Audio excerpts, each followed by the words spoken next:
Hey guys, Micah from blackbearcustomkydex. Today we're going to talk about some items that I've got for sale on my website store. One of them I don't have listed right this second, but I'm going to try to put some stuff up on that soon because it is a great product, and I think a lot of people are starting to come around again on sheaths for the urban edge. So here's a question for all you guys out there who are really following knife news and various manufacturers updates and whatnot. Is the recent uptick in popularity that I'm seeing for sheaths for the Urban Edge, is that because there's a recent run of Urban Edge knives from Cold Steel that I'm just not aware of? Or is it perhaps just that people are starting to use and carry this knife more frequently, and stands to reason that that would lead to people inquiring about aftermarket sheath options for them? I don't know which one it is, guys. I don't actually follow manufacturer knife news updates all that much, so it's kind of just speculative for me at the moment. But the point is, for about 4 years I didn't even hear anybody ask about Urban Edge sheets, and then all of a sudden a couple weeks ago I had like 4 or 5 different inquiries about it and 2 sales for multiple units. So seems just kind of weird auspicious timing. But anyway, I'm here to show you the sheets that I've built for the Urban Edge, and then of course the two more popular options, the Cold Steel SafeMaker 1 and SafeMaker 2.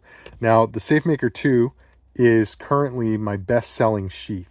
So you're not looking at the sheath right now. I'll show that to you in a moment. But sheaths for this knife here are currently my most frequent selling product.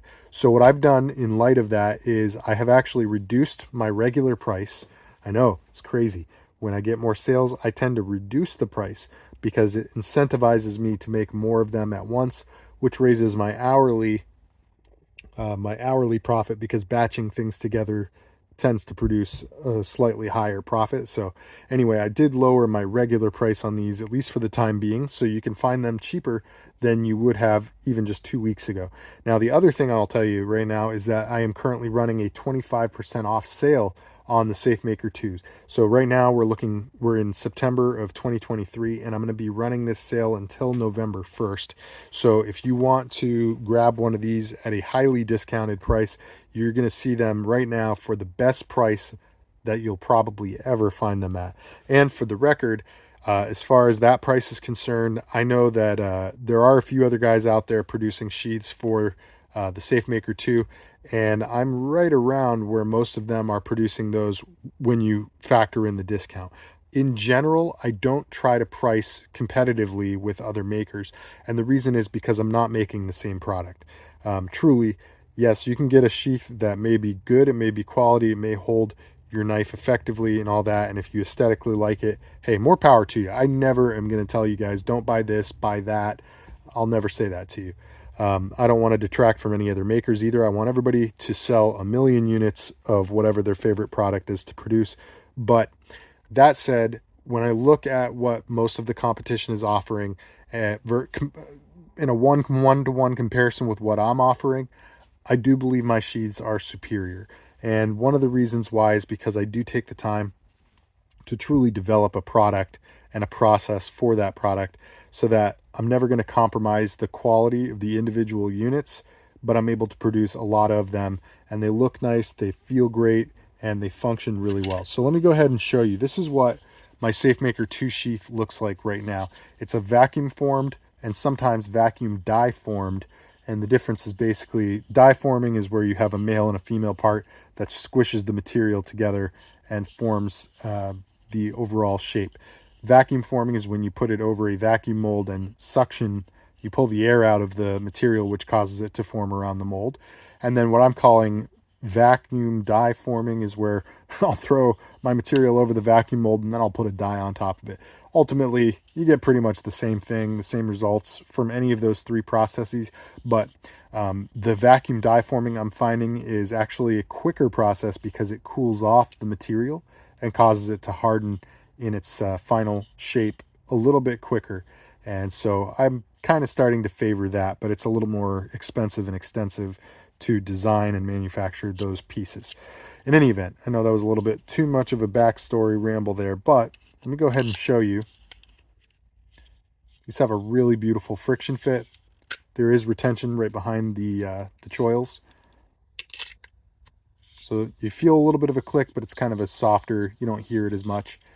But man, that retention is excellent. The draw, buttery smooth, and the resheath is nice and confident. You have inline mounting options that give you an option to attach something like an ulti clip, a grip hook, maybe a discrete carry concepts clip, any one of those sort of center line type options. You technically could also put a molly lock on the face of this, although I don't recommend that exactly. I have another solution for molly locks if you're interested. The exterior holes here also are designed to work with something like soft loops, a tech lock.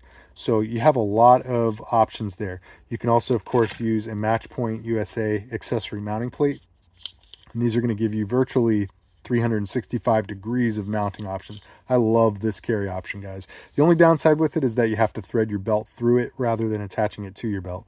So I understand for some that's kind of a deal breaker, but for me, I'll tend to leave my stuff on my belt for 4 or 5 days at a time, and then switch it out. So anyway, I really love this sheath, and the process I use to design and manufacture the sheaths for this, I also use for a lot of my other products. So let's go ahead and take a look at the 3 push daggers and some of the sheaths that I've made for them.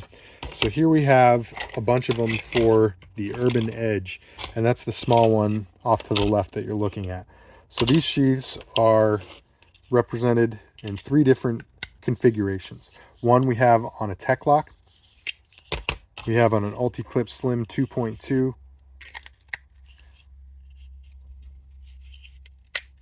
and then we have a regular Ulti-Clip. Actually, this is the Slim 3.3. This is my favorite Ulti-Clip, guys. I just think it's the most versatile of the bunch. So there we go. Excellent options all around. And when you order an Ulti-Clip on my website, the default is the 3.3, but feel free to ask if I can swap that out for a different one in the Ulti-Clip lineup. I've got them all generally on hand, so I'm happy to switch those out for you. I just didn't want to create more and more listings.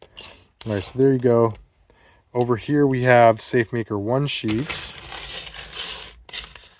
I've got black, obviously, and then True Hide Whiskey, which is this beautiful brown. It's got a leather texture to it. This is not leather, it's Kydex, but it looks like leather. It's one of my favorite Kydex options. The retention on this is nice and snug, but the draw is buttery smooth. I like to just kind of demonstrate the draw and resheath on these kinds of videos just so you can see it in action. But I'm really, really pleased with how all of these push dagger sheaths came out. And then, of course, I've got a couple more for the SafeMaker 2. So, guys, right now, I have this sale going on. I launched the sale, and sales for this sheath actually decreased. So I found that a little bit curious that they fell off. I think it's probably just coincidental, and I've only been running the sale for like a week and a half now. But I would encourage you, of course, if you're interested in SafeMaker 2 sheaths, you want to go get yours now, because it's going to be more expensive in just another 4 weeks or so when that price jumps back up to the current regular price. So just food for thought.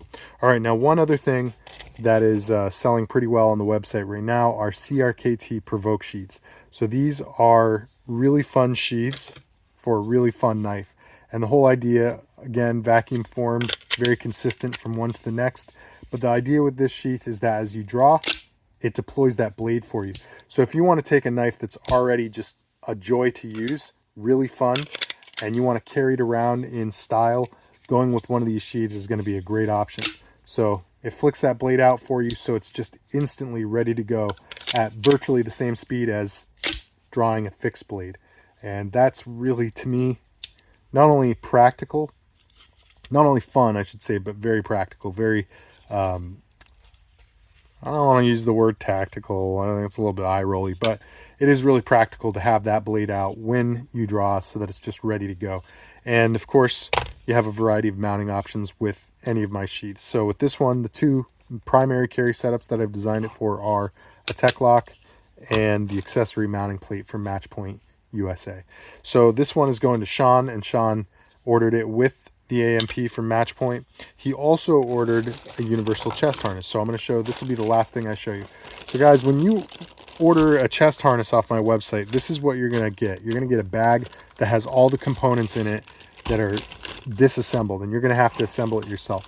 Now, the reason I tell you that is because when I assemble this and set the harness lengths and all that, it is actually more time consuming to go back through and adjust those lengths and find what works for you than it is to just put it together and check the fit the first time on yourself. So the most time effective solution is for me to just put all the components together and ship it off to you, and for you to assemble it, because no matter what, you're going to have to adjust the tension on these arms, and it's going to be a lot more of a pain in the butt if you have to take my work apart to be able to find that. It's very, very small chance you could imagine that I would get the lengths right on all of them. So anyway, you're going to get a chest plate here. You're going to get a back plate here. Now the back plate is oriented like so. You want to run the webbing through the vertical slots goes around your chest, and the curved slots over your shoulders.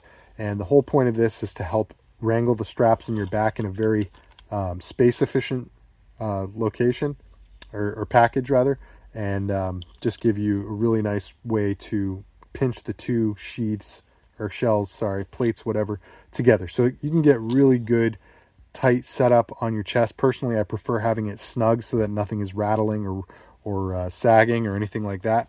But once you set your tension on the chest plate, you can mount your sheath to it at virtually any angle. So you can imagine if I put this on here, I'm gonna just spin it. Let's just go with that angle. All right, now all I have to do is move around, and you can see where those coincident hole spacings line up. So there, I've got two that I could use right there. I could go right there. You just need two mounting points, and you get a nice firm connection where it holds your knife at that angle. You can also imagine this is the standard size chest harness, or chest plate rather, and even with the standard size, you have room enough to find yourself with a multitude of different things attached. So if you want to carry, a holster, a sheath, a mag carrier, things like that, this is an excellent option for how to do that, and to get 360 degrees virtually of mounting options very quickly and without having to readjust the harness. I just think that's such a great deal. So what you want to do is you want to take out the 4 long lengths of webbing, the 4 short lengths of webbing, and put 2 tri-glide buckles over each of them. The tri-glides are wrapped up here in the blue tape. There's 16 of them in there. And then you're going to go ahead and proceed to assemble it with the 4 buckles as well. So you get 4 harness arms, a front plate, a back plate, and an assortment of mounting hardware to make sure that you can hook up just about any sheath. If you end up finding that the hardware is insufficient to mount what you're looking to mount, feel free to contact me. I can put together a little baggie of hardware for you, or I can steer you in the right direction so you can just order whatever it is that you're looking for. So, all right, guys. Well, that is all I've got for you, but I really hope you enjoyed these products. I hope you like these knives. Let me know what you think of all this stuff in the comments down below. I'm going to put a link in the description box rather, to my website store where you can browse the various sheaths that I've got available for these knives. And of course, again, I'm going to make a shameless plug that you check out my SafeMaker 2 sheaths, because they are on sale right now for an incredible discount, and they probably will never be priced this well again. So go ahead and check those out. Nab yourself 1, 2, 5, 10, however many you want. All I ask is you give me a little leeway on the shipping time right now, because I have a lot of projects on my plate at the moment, and if I do get a flurry of new orders for this sale price SM2, I'm going to need just a little bit of extra time to restock the inventory. So I'm telling everybody about 1 to 2 weeks on shipping at the most for any of the website orders. All right, guys. Well, that's all I've got for you. I hope you'll like, share, comment, and subscribe. And thank you for tuning in. Stick around for the next video. God bless.